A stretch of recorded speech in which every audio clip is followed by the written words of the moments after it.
دیکھیں، میں نے آپ کو بتلا دیا تھا کہ ہم خدمت کے حوالے سے آپ سے کچھ باتیں عرض کریں گے کہ لیکچر 2 کے اندر ہم اس موضوع کو سمیٹنے کی کوشش کریں گے۔ خدمت کے حوالے سے پورا قرآن پاک جو ہے خدمت سے بھرا ہوا ہے، اس میں کوئی شک نہیں۔ حکمت کیا ہوتی ہے؟ یہ کسی یہ حکم کی جو علم ہے، جو وجہ ہے، جو سائنس ہے، جو فلسفہ ہے، اس کو حکمت کہا جاتا ہے۔ مثال کے طور پر قرآن پاک میں روزی کا حکم دیا گیا ہے، کتب علیکم الصیام کما کتب علی الذین من قبلکم لعلکم تتقون۔ تو روزی کی یہ جو صفت ہے کہ یہ تقوی پیدا کرتا ہے، تقوی کا ذریعہ ہے، تو یہی اس کی حکمت ہے۔ نماز کی حکمت کو بھی قرآن پاک نے ذکر کیا ہے۔ ایک تو اس کے اندر اطاعت اللہ کا حکم ہے، لیکن اس کی جو حکمت ہے وہ حکمت کیا ہے؟ اقیم الصلاۃ لذکری، کہ میری یاد کے لیے نماز قائم کرو۔ اس کے ذریعے سے گویا کہ اللہ کی یاد آ جاتی ہے، خالق اور مخلوق کے درمیان ایک ربط اور تعلق پیدا ہو جاتا ہے۔ تو یہ اس کی علم ہے، یہ اس کی حکمت ہے۔ اس طرح زکوٰۃ کو آپ دیکھیں، اس طرح جہاد کو آپ دیکھیں، ان تمام چیزوں کی قرآن پاک میں احادیث مبارکہ میں باقاعدہ وجوہات ذکر کرتی گئی۔ مثال کے طور پر عاشورے کی روزے کے بارے میں نبی پاک صلی اللہ علیہ وسلم نے فرمایا کہ حضرت موسیٰ علیہ السلام ان ایام کو روزہ رکھتے تھے اور ان کو فرعون سے نجات ملی تھی، آزادی ملی تھی، تو وہ شکرانے کے طور پر روزہ رکھتے تھے۔ تو آپ نے فرمایا ہم زیادہ اس بات کے مستحق کہ ہم اپنے بھائی کے ساتھ جو ہے وہ اس کا اظہار کر لیں، ٹھیک ہے، ان کی خوشی میں ان کے ساتھ شریک ہو جائیں، عبادت کریں اس دن کے اندر۔ تو آپ صلی اللہ علیہ وسلم نے عام طور پر روزے رکھنے کا حکم دیا اور اس کو مسنون قرار دے دیا۔ تو یہ چیزیں ایسی ہیں، یہ تو میں نے ویسے 2-3 باتیں بتلا دی، ورنہ قرآن پاک کے بہت سارے احکام، ان کی حکمتیں یا تو خود قرآن پاک نے ذکر کی ہے، یا نبی پاک صلی اللہ علیہ وسلم نے ذکر کی ہے، یا جو ہے صحابہ کرام نے ذکر کی ہے۔ اب صحابہ کرام کی ایک مثال سمجھیں۔ عبداللہ بن عباس کہتے ہیں جمعہ کے دن جو غسل کے حوالے سے بات ہے کہ مسنون ہے، وجہ انہوں نے بیان کی۔ وجہ انہوں نے یہ بیان کی کہ عمومی طور پر عرب کے لوگ غریب تھے، کام کرنے والے تھے اور کھیتی باڑی کرتے تھے، مزدوری کرتے تھے، تو پسینہ آ جاتا تھا، پسینہ پوچک ہو جانے کی وجہ سے کپڑوں سے بدبو آتی تھی، بدن سے بدبو آتی تھی، اور جمعہ میں بڑا اجتماع ہوا کرتا تھا۔ تو آپ صلی اللہ علیہ وسلم نے یہ مسنون قرار دے دیا کہ ان ایام کے اندر، ان دنوں میں نہایا جائے تاکہ بدن سے کوئی بدبو نہ آئے، دوسرے لوگوں کو تکلیف نہ پہنچے۔ تو اب یہاں پر دیکھیں باقاعدہ ایک حکمت بیان کی ہے۔ اس طرح جانور، مختلف جو جانور ہوتے ہیں، خصوصاً وہ جو معقول لحم نہیں ہے، ان کے جھوٹے کو ناپاک ہے، لیکن بلی کے جھوٹے کو پاک قرار دے دیا گیا۔ وجہ اس کی کیا ذکر کر دی؟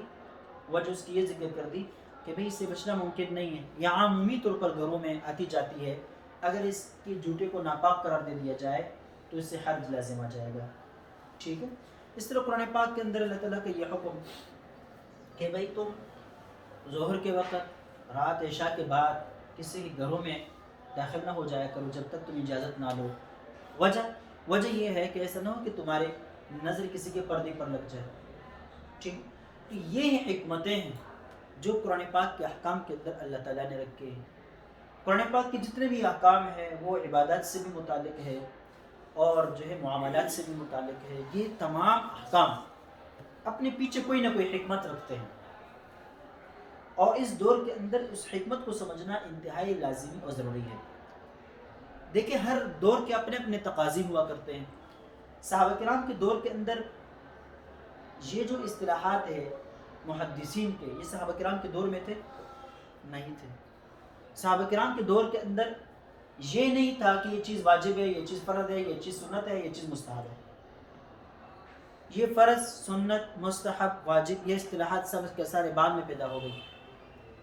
اس طرح احادیث کے بارے میں آپ جو مختلف قسم کی اصطلاحات لے کر آتے ہیں کہ یہ حدیث صحیح ہے، صحیح لذاتی ہے، صحیح لغیرہ ہے، ٹھیک ہے، حسن لذاتی ہے، حسن لغیرہ ہے، ضعیف ہے، یہ راوی ثقہ ہے، غیر ثقہ ہے، معتدل ہے، غیر معتدل وغیرہ وغیرہ، یہ ساری چیزیں بعد میں پیدا ہوئی۔ اسی طرح صحابہ کرام کے دور کے اندر علم کلام نہیں تھا، علم کلام نہیں تھا، تصوف کہ یہ جو طریقہ ہے یہ بھی موجود نہیں تھا، وغیرہ وغیرہ، یہ سارے اسباق موجود نہیں تھے۔ اب یہ اسباق موجود نہ ہونے کی وجہ یہ تھی کہ ان کی ضرورت ہی نہیں تھی۔ صحابہ کرام کو کوئی مسئلہ درپیش ہوتا تھا تو براہ راست آپ صلی اللہ علیہ وسلم سے پوچھتے تھے، مسئلہ حل ہو جاتا تھا۔ یا لوگ اتنے نیک اور پارسا تھے کہ ان کو یہ ضرورت ہی نہیں ہوتی تھی کہ وہ کس چیز سے اختلاف کرے، جس پر اعتماد ہوتا تھا اس سے مسئلہ پوچھ لیتے تھے، وہ بتا دیتے تھے، آگے اس کے پیچھے یہ نہیں پڑھتے تھے اس کی دلیل کیا ہے، اس کی علت کیا ہے، اور پھر جو ہے اس کے اندر حکمت کیا ہے، یہ چیزیں وہ نہیں پوچھا کرتے تھے۔ اللہ کی ذات کے حوالے سے جو باتیں ہوتی تھی آپ صلی اللہ علیہ وسلم سے سنی، دوسرے صحابی نے کسی اور کو بتا دی، مان جاتے تھے، اس کے اندر قید و قید نہیں ہوتا تھا۔ لیکن جب بعد میں دوسری صدی تیسری صدی کا وقت آیا اور مختلف قسم کے علوم آپس میں ٹکرانے لگے، یونانی علوم مسلمانوں کے اندر آنے لگ گئے، تو پھر اللہ کی ذات کے حوالے سے بھی گفتگو شروع ہوئی، احادیث کے صحت و عدم صحت کے حوالے سے بھی گفتگو شروع ہوئی۔ اسی طرح جو ہے بہت سارے علوم پر ایجاد ہو گئے، علم نحو کی بھی ضرورت پڑ گئی، علم صرف کی بھی ضرورت پڑ گئی، علم اشتقاق کی بھی ضرورت پڑ گئی، اس طرح منطق کی بھی ضرورت پڑ گئی، فلسفہ کی بھی ضرورت پڑ گئی، اور علم کلام بھی وجود میں آ گیا، علم فقہ بھی دوسرے علوم سے الگ ہو گیا، علم تفسیر بھی الگ مدون ہونے لگ گئی۔ ان سب کے لیے الگ الگ اصول مرتب کر دی گئے وقت کے تقاضوں کے مطابق، وقت کے تقاضوں کے مطابق۔ اب یہ وقت ہے، اب میں آپ کو بتا دوں کہ اس وقت جتنے بھی فرقے ہیں، جتنے بھی غلط افکار اور سوچ ہے، جتنے بھی فرقے باطلہ ہے، ایسا کوئی فرقہ اس دور کے اندر نہیں پایا جا رہا کہ جس کا کوئی نہ کوئی اصل دوسری تیسری چوتھی صدی تک کے لوگوں میں نہ پایا جاتا ہو۔ اب فرض کر لیں جو لوگ منکرین حدیث ہے تو وہ اب کے نہیں ہیں، بہت پرانے ہیں، اور ان لوگوں نے ان کو نئے انداز سے پیش کیے۔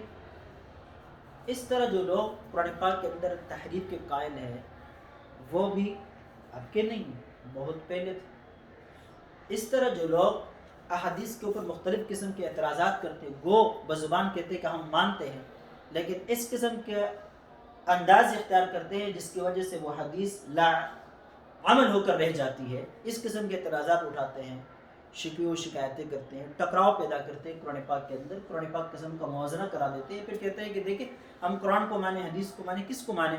یہ ساری کی ساری چیزیں جو ہے پہلے زمانوں میں ہوتی رہی ہے۔ اس طرح جو ہے عقل پرست قسم کے لوگ صرف اب اس دور کے اندر نہیں، پہلے دور کے اندر بھی عقل پرست لوگ تھے، اعتزال کی صورت میں۔ تقدیر کے منکرین جو آج اس دور کے اندر پائے جا رہے ہیں یہ پہلے بھی پائے جاتے تھے۔ اللہ تعالیٰ کو مخلوق کے ساتھ تشبیہ دینے والے لوگ جو مشبہہ فرقہ ہوا کرتا تھا، وہ اس دور کے اندر بھی کچھ لوگ ہیں، پہلے زمانے میں بھی وہ لوگ موجود تھے۔ جتنے بھی فرقے ہیں، جتنے بھی سوچ ہے، جتنے بھی افکار ہیں، جتنے بھی نظریات ہیں، یہ سارے کے سارے نظریات ایسے ہیں کہ جن کے کوئی نہ کوئی وجود پہلے زمانے کے اندر موجود رہا ہے۔ اب ان لوگوں نے ان چیزوں کو اٹھا کر نئی شکلوں کے اندر پیش کر دیا۔ چونکہ یہ میڈیا کا دور ہے، قلم کا دور ہے، کاغذ کا دور ہے، پرنٹ کا دور ہے، تو ہر چیز جو چھوٹی ہوتی تھی ان کی تشریحات کر کے ان کے لیے برگبار بنا دیے اور ان کو وسیع سے وسیع تر کر دیا، اور باقاعدہ ایک مذہب اور ایک دین بنا کر پیش کر دیا گیا۔ ورنہ دلائل پر سوچے تو وہ دلائل وہی ہے جو آپ کی تفسیر کبیر میں موجود ہے، اور ان کے رد بھی موجود ہے۔ اس طرح تفسیر روح المعانی کے اندر وہ چیزیں موجود ہیں، ان کے رد بھی موجود ہے۔ آپ کی علم کلام کی جو کتابیں ہیں، خیالی ہے وغیرہ وغیرہ، ان کتابوں کے اندر وہ نظریات بھی موجود ہے اور نظریات کا رد بھی موجود ہے، لیکن چونکہ ان کتابوں تک اب عوام کی رسائی نہیں ہے، آسان زبان اردو زبان اپنے ادب اپنی لغت کے اعتبار سے اب جدید کام ہوا، ایسا لگ رہا ہے جیسے کہ کوئی نیا فرقہ آ گیا، کوئی نیا فرقہ نہیں۔ بہرحال اب یہ دور جو ہے وہ مادیت کا دور، سائنس کا دور ہے۔ ہر دور کے اپنے اپنے تقاضے ہوا کرتے ہیں۔ حضرت موسیٰ علیہ السلام کو جو معجزات دیے گئے تھے وہ ان کے زمانے کے تقاضے کے عین مطابق، حضرت موسیٰ علیہ السلام کو جو دیے گئے تھے وہ ان کے زمانے کے عین مطابق، دیگر انبیاء کو جو معجزات دیے گئے، ان معجزات پر آپ سوچتے ہیں ان کے زمانے کے عین مطابق ہوا کرتے تھے، لوگ جس طرح چاہتے تھے سوچتے تھے اس طرح ان کو معجزہ دے دیا جاتا تھا۔ اب دیکھیں صالح علیہ السلام کی ان لوگوں کا ذہن جانوروں تک محدود تھا، تو ان کو جو معجزہ دیا گیا حضرت صالح علیہ السلام کو وہ اڑنے کی صورت میں دے دیا گیا۔ ٹھیک ہے، سلیمان علیہ السلام کے دور میں جو ہے طاقت اور قوتوں کا مسئلہ ہوتا تھا، بادشاہتوں کا مسئلہ ہوا کرتا تھا، تو جو زیادہ متغلب ہوا کرتا تھا ان کا سکہ چلتا تھا، تو اللہ تعالیٰ نے حضرت سلیمان علیہ السلام کو وہ چیزیں عطا فرما دی جو دنیا بھر کے کسی بادشاہ کے پاس موجود نہیں تھی۔ تو طاقت اور قوت اور غلبہ کے ذریعے سے حق اور باطل کا فیصلہ ہوتا تھا، تو حضرت سلیمان علیہ السلام کو وہ چیزیں دی گئی۔ حضرت موسیٰ علیہ السلام کے دور کے اندر حالات بدل تھے، وہاں جو ہے جادوگری چلتی تھی، ٹھیک ہے، یہ ندم درود کا دور تھا، حضرت موسیٰ علیہ السلام کو وہ معجزہ دیا گیا۔ جب حضرت عیسیٰ علیہ السلام کا دور آیا تو وہ طب کا دور تھا، حضرت عیسیٰ علیہ السلام کو وہ معجزات دیے گئے کہ جو طب سے تعلق رکھتے ہیں، ٹھیک ہے، بہت سارے نابینوں کو بنا کر دیا اور مردوں کو زندہ کر دیا۔ اس قسم کے وہ بڑے بڑے دعویدار جو خود کو افلاطون، ارسطو زمانے میں گزر چکے، انہی کے زمانے کے لوگ ہیں، قریب آس پاس میں گزر چکے، ان لوگوں کے دور میں حضرت عیسیٰ علیہ السلام جب آئے تو ان کے عین مطابق پھر معجزات دی گئی، ٹھیک ہے۔ جب آپ وسلم کا دور آیا تو آپ وسلم کے دور کے اندر دو چیزیں تھیں، ایک تو علمیت عام تھا، ایک اللہ کے علم کے مطابق بین الاقوامیت پیدا ہونی تھی۔ کیوں؟ اس لیے کہ جیسے جیسے انسانی آبادی بڑھتی ہے، یوں ان کے ضروریات بڑھتے ہیں، اور جو ضروریات بڑھتے ہیں تو لوگ ایک دوسرے کے ساتھ ایک دوسرے کی طرف محتاج ہوتے چلے جاتے ہیں۔ مثال کے طور پر اگر مجھے اس کوٹ کی ضرورت نہیں ہے تو مجھے اس کوٹ کے بیچنے والے کے ساتھ کوئی تعلق نہیں، اس دکاندار کے پاس میں نے جانا ہی نہیں ہے، کیونکہ مجھے کوٹ کی ضرورت نہیں ہے۔ اگر مجھے جوتوں کی ضرورت نہیں ہے تو میں جوتے کے کاروبار کرنے والے کے پیچھے جانے کی مجھے بھی ضرورت نہیں ہے، میں ان کے پاس نہیں جاؤں گا۔ لیکن ضرورتیں جو بڑھیں گی، جو لوگوں کی طرف ضروریات اور لوگوں کی طرف احتیاج بڑھتا چلا جائے گا۔ تو آپ وسلم کے دور کے اندر لوگوں کی آبادی کافی بڑھ گئی، جن کی وجہ سے عمومی تجارت کی بنیادیں پڑ گئی۔ اب عرب کے لوگ شام جاتے تھے تجارت کے لیے، یمن جاتے تھے، بحرین جاتے تھے، دوسرے ممالک میں جاتے تھے، کیوں؟ ضرورت تھی، اور وہاں کے لوگ یہاں اپنے مال لے کر لینا بیچ دیا کرتے تھے، باقاعدہ بڑے بڑے بازار لگتے تھے، مخصوص ایام کے اندر بازاریں لگتی تھی اور لوگ اپنے ضرورتوں کو پورا کرنے کے لیے ان بازاروں میں جاتے تھے۔ تو آپ وسلم کو جو معجزہ دیا گیا وہ معجزہ دائمی بین الاقوامیت جغرافیائی حدود سے بالا تر ہو کر پورے اقوام عالم کے لیے یکساں معجزہ دیا گیا۔ قرآن پاک کا انٹرنیشنل ہونا، یعنی بین الاقوامی نظریات کے حامل، پوری انسانیت کو دعوت دینے والی کتاب کی حیثیت سے آپ صلی اللہ علیہ وسلم کو نبی بنا کر مبعوث کیا گیا۔ دوسری چیز جو آپ صلی اللہ علیہ وسلم کو دے دی گئی وہ ایسا معجزہ، وہ علمی معجزہ ہے قرآن پاک کی صورت میں۔ اب یہ اس دور کی بات میں کر رہا ہوں، اس دور کے اندر عقیدت پرستی ہے، سائنس ہے، ٹیکنالوجی ہے، ہر شخص کسی بھی حکم کے پیچھے اس کی حکمت کو معلوم کرنا سمجھتا ہے، جانتا ہے، کہتا ہے کہ بھئی اس کے اندر کیا حکمت ہے، یہ حکم ہمیں کیوں دیا گیا، اس کی کیا وجہ ہو سکتی ہے کہ ہمیں اس طرح بتلایا گیا۔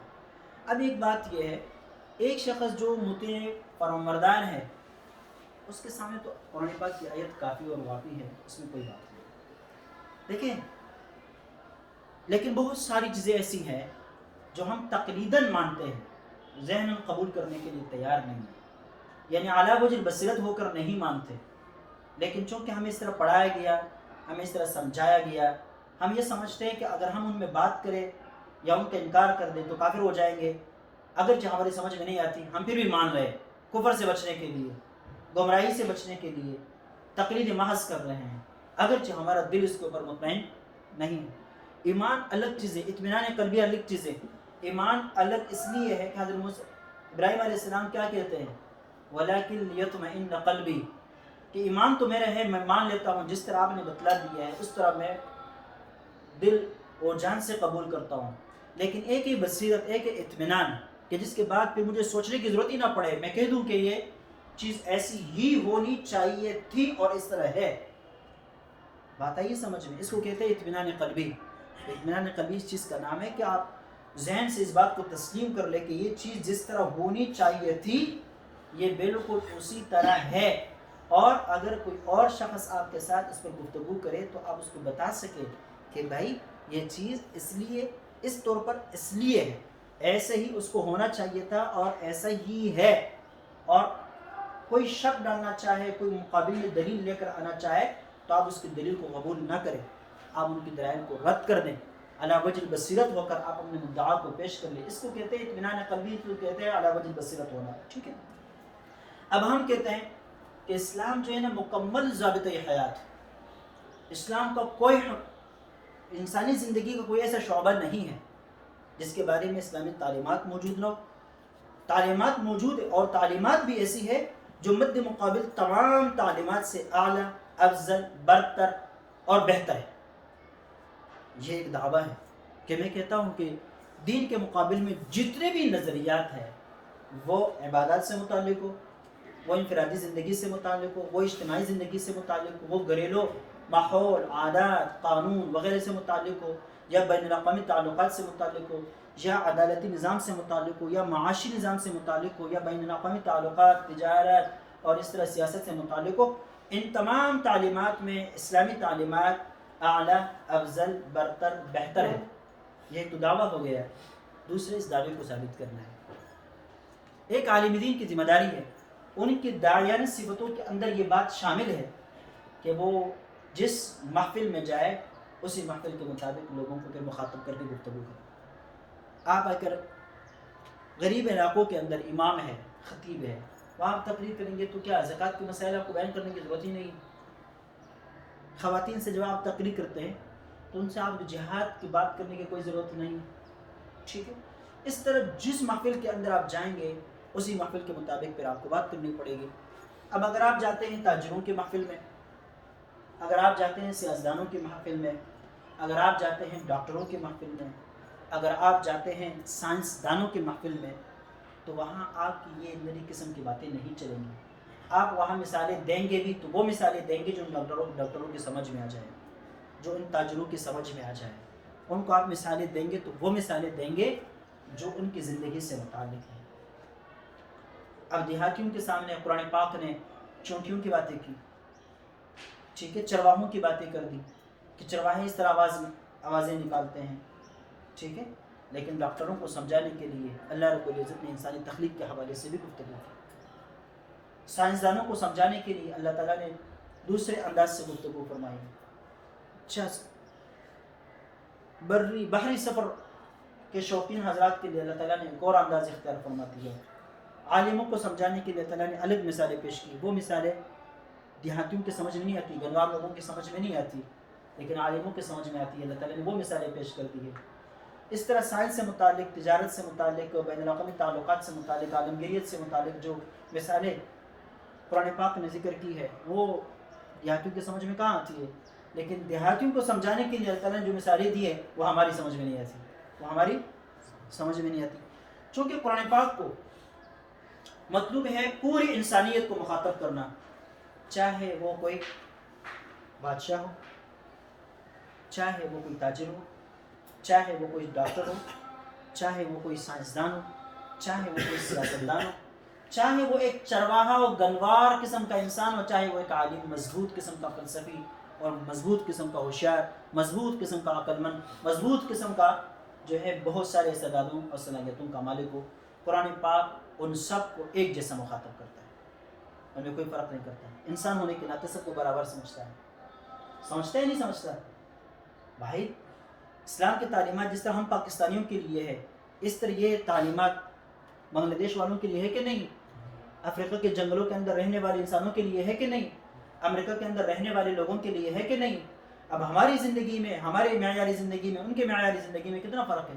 ان کے رسم و رواج میں کتنا فرق ہے، ہمارا رسم و رواج میں کتنا فرق ہے، ہماری سوچ میں، ہماری فکر میں، ہمارے ماحول میں کتنا فرق ہے. لیکن اس سب کے باوجود قرآن پاک ہمیں ایک تعلیم دیتا ہے، ایک طرز پر ہمیں مخاطب کرتا ہے، ایک ہی طرز پر ہم سے گفتگو کرتا ہے. تو بھائی یہ باتیں ہمیں سمجھنے کی ہے نا. سمجھ گئے؟ تو اب یہاں یہ جو دور تھا یہ دور سائنس کا دور اور مختلف نظریات کے پھیلاؤ کا دور تھا. تو اس لیے اللہ رب العزت نے اس دور، جس طرح میں نے آپ کو بتلا دیا کہ اللہ تعالیٰ نے آپ صلی اللہ علیہ وسلم کو جو معجزہ دیا نا، وہ عالمگیریت کا معجزہ ہے کہ ایسی تعلیم دے دی، ایسا قرآن دے دیا جو ہر زمانے کے ساتھ چل سکتا ہے، اس کی تعلیمات پر ہر زمانے میں عمل ہو سکتا ہے. یہ کبھی بوسیدہ نہیں ہوتا. کوئی شخص یہ دعویٰ نہیں کر سکتا کہ بھائی قرآن پاک کی جو تعلیمات ہیں وہ پہلے زمانے کے لیے تھے، اب نہیں چل سکتا. اگر چل سکتے ہیں آپ ثابت کر کے دکھا دیں، چلا کر دکھا دیں. ایسا کوئی چیلنج نہیں کر سکتا. اگر کوئی کرے گا تو اس کو جواب دیا جا سکتا ہے، بہترین جواب دیا جا سکتا ہے. ٹھیک. اب یہ جو دور ہے یہ سائنس کا دور ہے، میں نے آپ کو کئی مرتبہ بتلا دیا. اب اس دور کا آغاز جو ہوتا ہے وہ 18ویں صدی کے ابتدا سے ہوتا ہے، یعنی 17ویں صدی کے انتہا پر اور 18ویں صدی کے ابتدا پر اس دور کا آغاز ہوتا ہے. اب اس دور پر اللہ رب العزت نے کچھ لوگ ایسے پیدا کیے تھے، اللہ نے اپنے علم کے مطابق آئندہ آنے والے زمانے کے حالات کا مقابلہ کرنا اور اس میں اسلام کو بالا تر رکھنا تھا.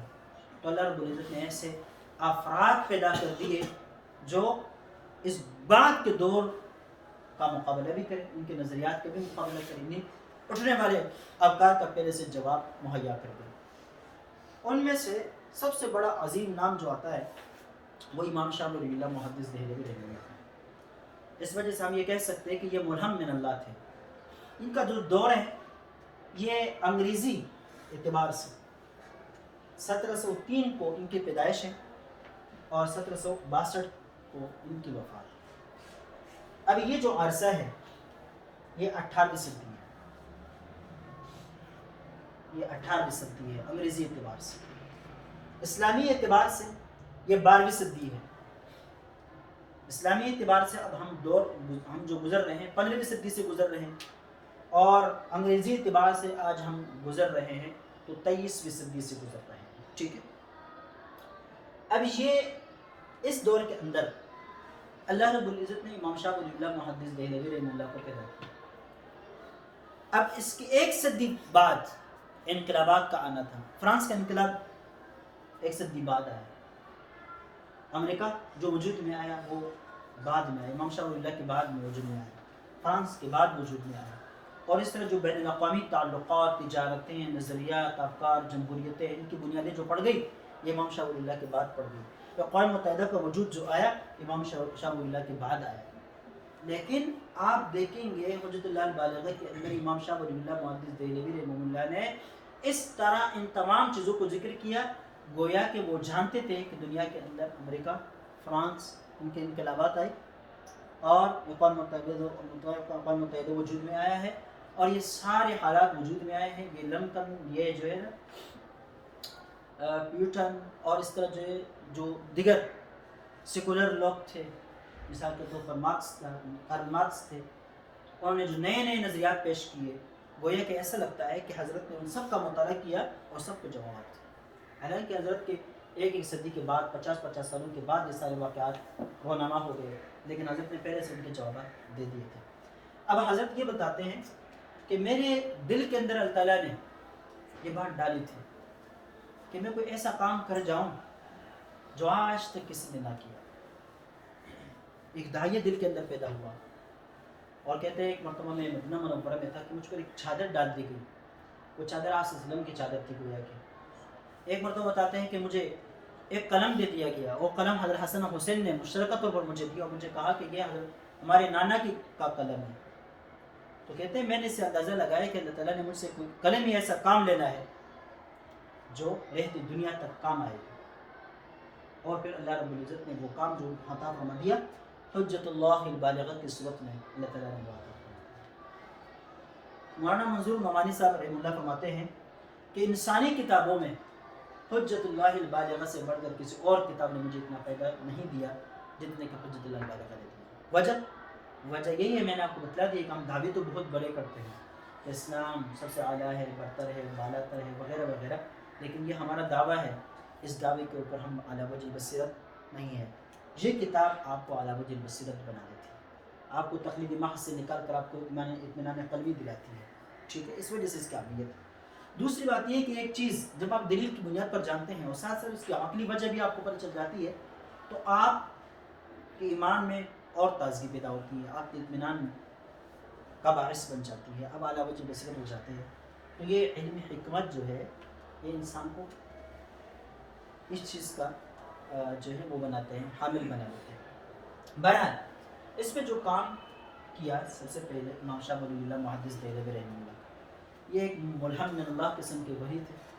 ان کا نام جو ہے جب یہ پیدا ہوئے تو ان کے والد نے خواب دیکھا تھا، قطب الدین بختیار کاکی رحمہ اللہ کو خواب میں دیکھا یا مراقبتاً انہوں نے بتایا تھا کہ آپ کے ہاں ایک نیک بچہ پیدا ہونے والا ہے، اس بچے کا نام آپ نے میرے نام پر رکھنا ہے، قطب الدین احمد ان کا نام رکھنا ہے۔ کہتے ہیں جب یہ پیدا ہوئے تو والد صاحب کو وہ خواب بھول گئے، وہ خواب ان کو یاد نہیں رہا، تو اس کی وجہ سے انہوں نے اپنی طرف سے ان کا نام ولی اللہ رکھ دیا۔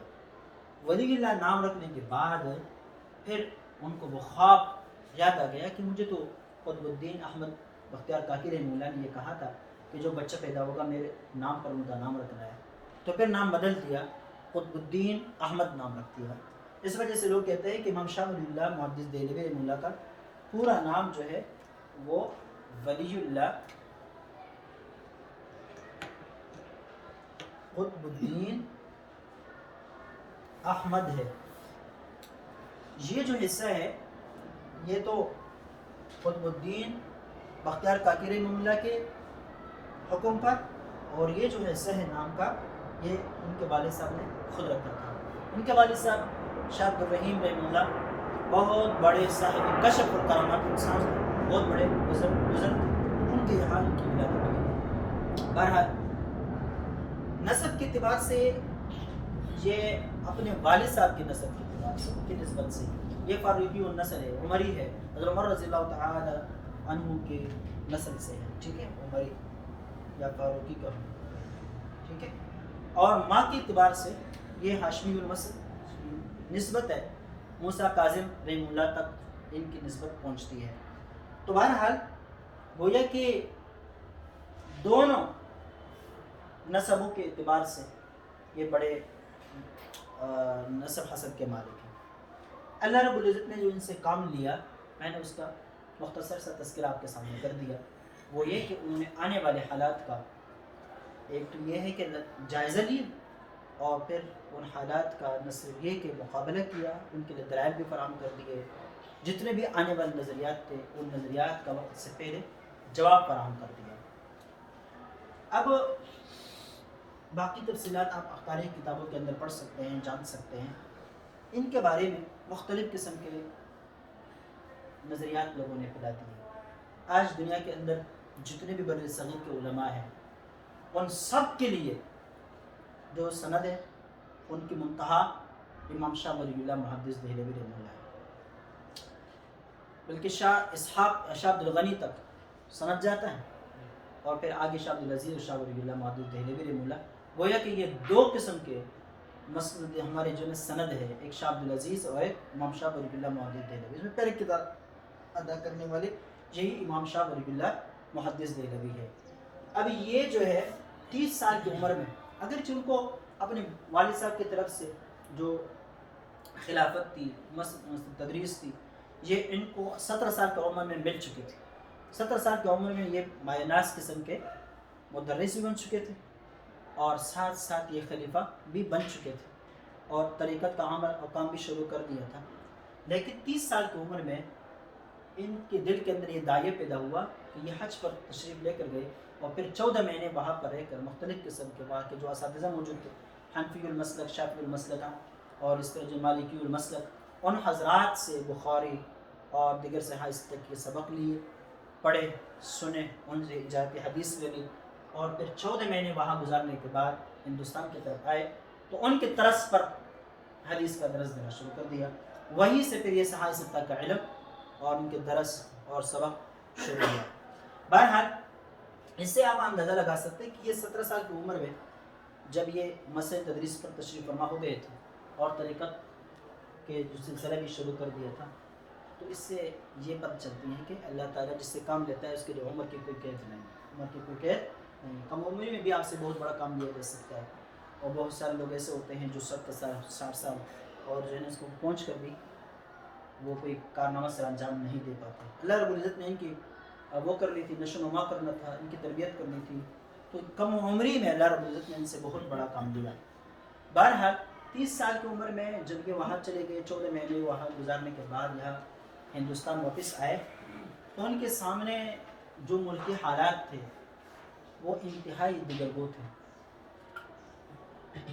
ایک تو سلطنت کے اوپر گویا کہ روافظ کا قبضہ، جس کو چاہتے تھے پارسر اقتدار لاتے تھے، جس کو چاہتے تھے قتل کر کے مسجد سے اتار دیتے تھے۔ اس طرح جو ہے انتہائی قسم پرسی کی حالت تھی، غربت عام ہو چکی تھی، اور جتنی برائیوں کا تصور اس زمانے میں ہو سکتا تھا یا آج ہو سکتا ہے، گویا کہ ہندوستان کے معاشرے کے اندر وہ ساری کی ساری چیزیں موجود تھیں۔ امام شاہ ولی اللہ محدث دہلوی رحمہ اللہ ان تمام حالات کا بھی مقابلہ کر رہے تھے، ساتھ ساتھ جو علماء کے اندر فکر جمود پیدا ہو گیا تھا اس فکر جمود کا بھی مقابلہ کر رہے تھے۔ مثال کے طور پر قرآن پاک جو عربی زبان میں، احادیث مبارکہ جو عربی زبان میں ہے، ان کے بارے میں یہ تصور کیا جاتا تھا کہ یہ صرف اور صرف اہل علم حضرات کے لیے، عوام کو نہیں بتلانے ہیں، کسی اور زبان میں ان کو نہیں ڈالنا ہے، اس لیے کہ لوگ اس کو نہیں سمجھیں گے اور نہ سمجھنے کی وجہ سے پھر گمراہیاں پھیلیں گی وغیرہ وغیرہ۔ لیکن ظاہر ہے ہر شخص کسی محفل میں کسی عالم کے دین تک تو اس کی رسائی نہیں ہو سکتی، اور آج جس طرح علم کی فراوانی ہے کہ مدرسے بنے ہوئے ہیں اور جو ہے نا مفت کی تعلیم دی جا رہی ہے، ہر قسم کی سہولیات، ہر قسم کی رہائش، سب چیزیں دی جا رہی ہے، اس زمانے میں اس کا تصور ہی نہیں تھا۔ اگر کوئی عالم بنتا تو اپنے ذاتی پیسوں سے بنتا، اپنے ذاتی خرچ سے بنتا، اپنی ذاتی محنت سے بنتا، اور پھر وہ پڑھتا تو الگ طور پر پڑھتا، جس طرح ہم قاعدے کا سبق الگ الگ لیتے ہیں، نظریے کے سبق الگ الگ لیتے ہیں، تو اس طرح اجتماعیت کی بھی زمانہ نہیں تھا۔ کسی نے مطول پڑھنی ہے تو ایک ایک لکیر، دو دو لکیر، تین تین لکیر، چار چار لکیر، جتنا مدرس پڑھا سکتا ہوتا تھا پڑھا دیتا تھا۔ وقت ملتا تو پڑھا دیتے، نہیں ملتا تو مدرس کسی کا نوکر بھی نہیں ہوا کرتا تھا، ملازم بھی نہیں ہوا کرتا تھا کہ خواہ مخواہ اس کو پڑھانا پڑے، ٹھیک ہے، کیونکہ تنخواہیں تو ہوئی نہیں تھی وغیرہ۔ لہذا درس و تدریس کا یہ انداز تھا، تو لوگوں کی رسائی علماء تک نہیں تھی، اور علماء بھی بہت کم تھے، جس کی وجہ سے ضروری تھا کہ آسان سے آسان تر کر کے اسلامی تعلیمات لوگوں تک پہنچا دیا جائے۔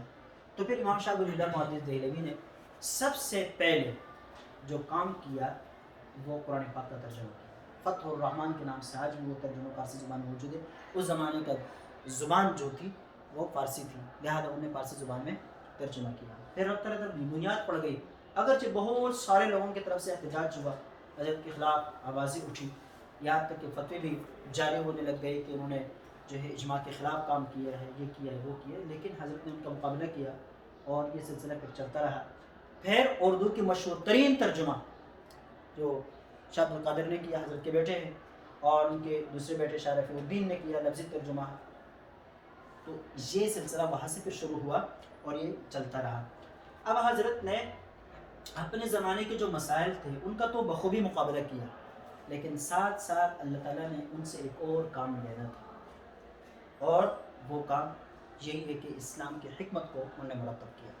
میں آپ کو ایک بات بتلاتا ہوں، کبھی کسی شخص کو آپ نے نظر انداز نہیں کرنا ہے کہ ایک شخص ایک ہی دعوت تو دے رہا ہے، باقی ساری دنیا تو نہیں مان رہی، مجھے سننے کے لیے تیار نہیں ہے، ٹھیک ہے، میں اگر کتاب لکھ دوں تو پڑھنے کے لیے کوئی تیار نہیں ہے، کسی اور کی طرف سے کوئی مطالبہ سامنے نہیں آیا، اس وجہ سے لوگ دل چھوٹا کر کے پھر بیٹھ جاتے ہیں۔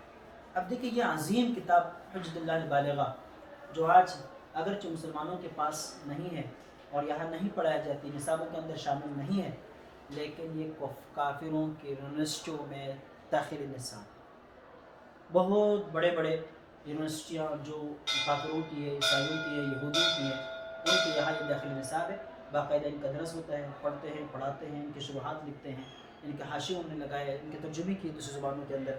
بہرحال اب کیا ہوا، حضرت کہتے ہیں کہ ایک آدمی تھا عاشق الہی، اس کا نام تھا غالباً محمد عاشق ان کا نام تھا، اس کے دل کے اندر یہ داعیہ پیدا ہوا کہ میں حکمتوں کو جاننا چاہتا ہوں۔ وہ گھومتے پھرتے رہے، کبھی ایک عالم کے پاس، کبھی دوسرے عالم کے پاس، جو عالم اس بارے میں ان کو مشہور نظر آتا تھا یا جن کے بارے میں ان کو یہ امید تھی کہ یہ آدمی علم حکمت کو جانتا ہے، تو وہ ان کے پاس چلا جاتا تھا۔ لیکن حضرت فرماتے ہیں کہ وہ گھومتے پھرتے آخر ان کا مرجع میں ہی بن گیا، اور وہ آ کے میرے پاس بیٹھ گیا اور مجھ سے کہنے لگا کہ یہ کام آپ نے کرنا ہے۔ مجھے سمجھانا بھی ہے اور ساتھ ساتھ اس پن پر کتاب بھی لکھنی ہے۔ حضرت کہتے ہیں میں نے بہت معذرت کی، لیکن وہ مجھے بار بار کہتے رہے کہ جس سے کوئی مسئلہ پوچھا جائے اور اس مسئلے کو جانتا ہو، جاننے کے باوجود بھی نہ بتائے تو الجما برجال من النار، آخرت کے اندر اس کو آگ کی لگام دے دی جائے گی۔ کہتے وہ حدیث جب مجھے بار بار وہ سناتے تھے تو مجھے خوف پیدا ہوا، ڈر پیدا ہوا، اور اس خوف اور ڈر کی وجہ سے پھر میں نے اللہ تعالیٰ سے دعا کی اور اس کتاب کے لکھنے کا آغاز کیا۔ اب دیکھیے اس کا مدعی کون بنا؟ ایک آدمی بنا، لیکن آج اس سے پوری دنیا فیضیاب ہو رہی ہے، پوری دنیا اس سے فائدہ اٹھا رہی ہے۔ اور یہ جو جدید علوم کے حامل قسم کے لوگ ہیں، کئی لوگوں کے بارے میں نے پڑھا کہ انہوں نے یہ لکھا کہ ہمارے ایمان کو تحفظ حجت اللہ البالغہ نے دیا۔ وجہ کہ انہوں نے عقلی حکمتیں بیان کر کے فلسفہ بیان کیا۔ گویا کہ ہم کہتے ہیں نا سائنٹیفک انداز میں اسلام کی تبلیغ، نشر و اشاعت اگر کی ہے تو امام شاہ ولی اللہ محدث دہلوی نے کی ہے۔ اور آج یہ جو فیضان چل رہا ہے، پھر اس کے بعد جو ہے مولانا اشرف علی تنویر مولا نے احکام اسلام عقل کی نظر میں، یہ بعد میں لکھی ہے، انہوں نے اسی کتاب کو مد نظر رکھ کے لکھی ہے، ٹھیک ہے، اردو زبان ہے وغیرہ وغیرہ۔ بہرحال تو انہوں نے یہ بنیاد رکھی۔ اب یہ امام شاہ ولی اللہ محدث دہلوی رحمہ اللہ جو ہے اس کم عمری میں اللہ تعالیٰ نے ان سے یہ کام لیا، اور انہوں نے اسلام کے جو احکام ہیں ان کو عقلی طور پر مرتب کیا، ان کی حکمتیں بیان کر دی، ان کا فلسفہ بیان کیا اور ہمارے وراء کے سامنے اس کو پیش کیا، ٹھیک ہے۔ اب میں نے آپ کو بتلا دیا کہ حکمت کیا ہوتی ہے، ساری چیزیں آپ میں نے بتلا دی ہیں۔ اس کا جو موضوع ہوتا ہے وہی احکام الہی کے حکمتیں، اس حیثیت سے کہ اس کے اندر حکمتیں، اسرار و رموز بیان کیے جائے جن کے ذریعے سے مختلف احکام، مثال کے طور پر ایک چیز فرض ہے، ایک چیز واجب ہے، ایک چیز مستحب ہے، ایک چیز سنت ہے، بھائی سارے کے سارے شارع کی طرف سے آئے ہیں، تو پھر فرق کیوں ہے؟ اللہ کا حکم ہے تو پھر وہ واجب فرض میں تقسیم کیسے؟ پیغمبر کا حکم ہے تو پھر وہ فرض، واجب اور سنت، مستحب اور مندوب ہونے میں تقسیم کیسے؟ ان کی وجوہات کیا ہے؟ ان کے رموز و اسرار کیا ہے؟ اس کے پیچھے کون سا فلسفہ ایسا کار فرما ہے جو ان چیزوں کے درمیان تفریق کرا دیتا ہے، اور جو ہمیں بتاتا ہے کہ یہ سنت ہے اس کو سنت رہنے دو، یہ فرض ہے اس کو فرض رہنے دو، یہ واجب ہے اس کو واجب رہنے دو، کسی کو اپنی جگہ سے کم بھی نہیں کرنا، کسی کو اپنی جگہ سے بڑھانا بھی نہیں۔ اس کے اندر کون سے وہ اسرار و رموز ہے جو یہاں پر کار فرما ہے اور جن کی وجہ سے ہم اس طرح چل رہے ہیں، ٹھیک ہے۔ تو بہرحال انشاءاللہ یہ بنیادی باتیں حضرت شاہ ولی اللہ محدث دہلوی رحمہ اللہ کے بارے میں آپ کے سامنے آ گئی۔ ان کی سنی وفات جو ہے وہ 1176 ہے، اور عیسوی اعتبار سے 1762، تقریباً ایک کم 60 سال ان کی عمر بنتی ہے، 60 سال ان کی عمر بنتی ہے۔ یہ ان کی عمر ہے، یہ ان کا کردار ہے، آپ کے سامنے آ گیا۔ انشاءاللہ کل ہمارے میں ہم آپ کو بتا دیں گے کہ انہوں نے آنے والے نظریات کا مقابلہ کیسے کیا، اور بعد میں پیدا ہونے والے نظریات کیا تھے، اور ان کے سمجھنے کے ہمیں کیا ضرورت ہے، ان کا مقابلہ ہم کیسے کریں گے انشاءاللہ۔ السلام۔